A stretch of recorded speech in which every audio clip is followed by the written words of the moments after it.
पुरानी पेंशन की बहाली के मुद्दे पर आंदोलित सरकारी कर्मचारियों ने अपने व्यापक रणनीति के जरिए जहां प्रधानमंत्री नरेंद्र मोदी और वित्त मंत्री निर्मला सीतारमण को पुरानी पेंशन की बहाली की मांगों को लेकर के झुकने के लिए मजबूर कर दिया और सरकारी कर्मचारियों की मांगों को बड़ी प्रमुखता से आगे बढ़ाने का काम भी किया। लेकिन इसी के साथ अब झुकने का नंबर सिर्फ केंद्र की मोदी सरकार तक सीमित नहीं है, बल्कि बीजेपी और एनडीए शासित राज्यों के मुख्यमंत्रियों को भी अब झुकने के लिए मजबूर होना पड़ा है। आपको बता दें कि पुरानी पेंशन की बहाली के मुद्दे पर आंदोलित सरकारी कर्मचारी यूनिफाइड पेंशन स्कीम यानी कि एकीकृत पेंशन योजना के खिलाफ खुले तौर पर अपना विरोध दर्ज करवा रहे हैं और साथ ही 5 सूत्रीय सुधारों की मांग पर सरकारी कर्मचारी लंबे समय से अड़े हुए थे। लेकिन उसके बावजूद केंद्र की मोदी सरकार सरकारी कर्मचारियों की मांगों को लेकर के गंभीरता नहीं दिखा रही थी, जिसका नतीजा यह हुआ कि सरकारी कर्मचारियों ने पूर्ण रूप से यूनिफाइड पेंशन स्कीम यानी कि एकीकृत पेंशन योजना का विरोध करना शुरू कर दिया था। अब इसी का नतीजा यह है कि अभी तक यूनिफाइड पेंशन स्कीम को लेकर के 24 लाख सरकारी कर्मचारियों में से महज 70,000 सरकारी कर्मचारियों ने भी यूनिफाइड पेंशन स्कीम को स्वीकार नहीं किया है। और जबकि केंद्र की मोदी सरकार के तरफ से इस बात का दावा किया जाता रहा है कि यह केंद्र की मोदी सरकार की सबसे महत्वाकांक्षी पेंशन योजना है, जिसके आने के बाद से सरकारी कर्मचारी जो पुरानी पेंशन की बहाली के मुद्दे पर आंदोलित हैं, वो अपना आंदोलन छोड़ करके इस योजना को हंसते हंसते स्वीकार कर लेंगे। लेकिन यहाँ पर तो सरकारी कर्मचारियों ने हंसते हंसते नमस्ते कर दिया यूनिफाइड पेंशन स्कीम को और उसी के नाते से प्रधानमंत्री नरेंद्र मोदी की टेंशन बढ़ती चली जा रही है, क्योंकि जिस तरीके से सरकारी कर्मचारी लगातार व्यापक आंदोलन चला करके न सिर्फ यूनिफाइड पेंशन स्कीम और नेशनल पेंशन स्कीम का विरोध कर रहे हैं, बल्कि सियासी तौर पर भी नुकसान पहुंचाने की कवायद में सरकारी कर्मचारी जुट चुके हैं। अब इन्हीं बातों को ध्यान में रखते हुए पुरानी पेंशन की बहाली के मुद्दे पर आंदोलित सरकारी कर्मचारियों का जो मूवमेंट है, अब उसके नाते से राज्यों की सरकारें, खासकर बीजेपी शासित और इंडिया शासित राज्यों की जो सरकारें हैं, उनकी भी जड़ें हिलनी शुरू हो गई हैं। क्योंकि जाहिर सी बात है कि पुरानी पेंशन की बहाली के मुद्दे पर आंदोलित सरकारी कर्मचारियों को अगर कोई सबसे ज्यादा प्रभावित कर सकता है तो राज्य की सरकारें हैं, क्योंकि राज्य सरकार के सरकारी कर्मचारी सबसे ज्यादा हैं और उनके ऊपर भी केंद्र की नरेंद्र मोदी सरकार का दबाव सबसे ज्यादा है कि आखिर इन सरकारी कर्मचारियों को जल्द से जल्द यूनिफाइड पेंशन स्कीम का विकल्प दिया जाए। लेकिन अब सबसे महत्वपूर्ण बात है कि केंद्र की मोदी सरकार ही अब इस मामले पर कोई खास सफलता हासिल नहीं कर पाई है और यूनिफाइड पेंशन स्कीम का विरोध लगातार बढ़ता ही चला जा रहा है। आपको बता दें कि 30 सितंबर 2025 तक सरकारी कर्मचारियों को यूनिफाइड पेंशन स्कीम स्वीकार करना था,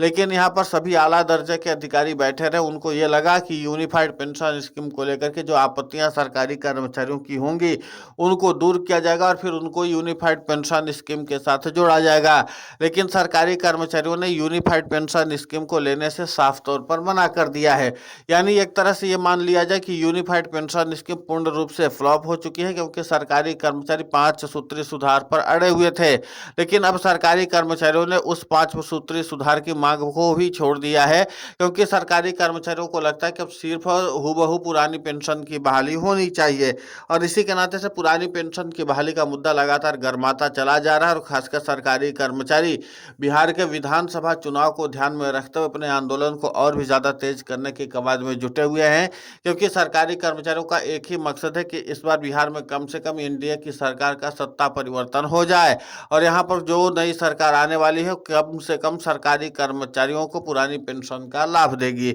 अब देखना महत्वपूर्ण होगा कि इस बार सरकारी कर्मचारी जिस तरीके से सत्ता परिवर्तन करने की कवायद में जुटे हुए हैं और साथ ही साथ एक बहुत बड़ा वर्ग अपना वोट बैंक भी तैयार करने में जुटाए हुए हैं, ताकि इसके नाते से सत्ता परिवर्तन करने में आसानी हो। यानी कि वो वर्ग जो अभी सरकार की नीतियों से लगातार नाराज चल रहा है। तो यानी कुल मिलाकर के कि बिहार में सरकारी कर्मचारी सत्ता परिवर्तन करने की जो रणनीति बना रहे हैं उसमें उनको कितनी सफलता मिलती है ये तो आने वाले वक्त में पता चलेगा। लेकिन इतना तो तय है कि पुरानी पेंशन की बहाली के मुद्दे पर आंदोलित सरकारी कर्मचारियों ने एक बार फिर से सभी लोगों को बूस्टर डोज दे दिया कि 25 नवंबर को सरकारी कर्मचारी व्यापक रणनीति बना करके राष्ट्रीय राजधानी दिल्ली पहुंचे और यहां पर सत्ता परिवर्तन करने की कवायद में ऐतिहासिक निर्णय ले। और ये ऐतिहासिक निर्णय इसलिए लेने की बात कही जा रही क्योंकि जाहिर सी बात है कि जिस तरीके से पुरानी पेंशन की बहाली के मुद्दे पर आंदोलित सरकारी कर्मचारी अपनी मांगों पर अड़े हुए हैं, और उसी के नाते से प्रधानमंत्री नरेंद्र मोदी हो या फिर वित्त मंत्री निर्मला सीतारमण,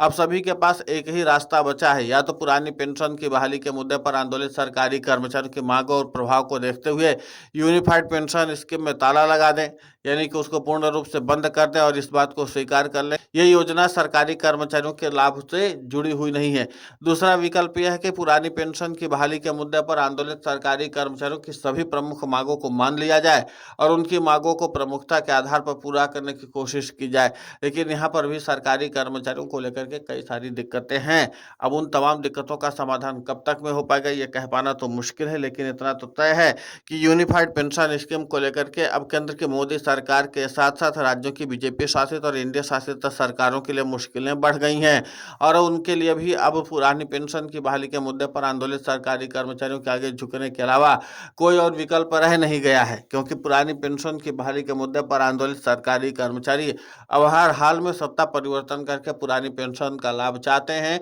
क्योंकि सरकारी कर्मचारियों के पास समय सीमित है और उसी सीमित समय में उनको अपना आगे का भविष्य खासकर बुढ़ापा सुरक्षित रखना है। और इसी मांगों को लेकर के सरकारी कर्मचारी जब प्रधानमंत्री नरेंद्र मोदी से मिलना चाह रहे थे तो उसके लिए भी कोई खास व्यवस्था नहीं की गई थी। अब इसी के नाते से मामला थोड़ा सा गंभीर होता हुआ नजर आ रहा है। अब देखना होगा कि जिस तरीके से राज्यों के मुख्यमंत्रियों को बुलाया गया है, जो खासकर बीजेपी शासित और इंडिया शासित राज्यों के मुख्यमंत्री हैं, उनके साथ प्रधानमंत्री नरेंद्र मोदी क्या कुछ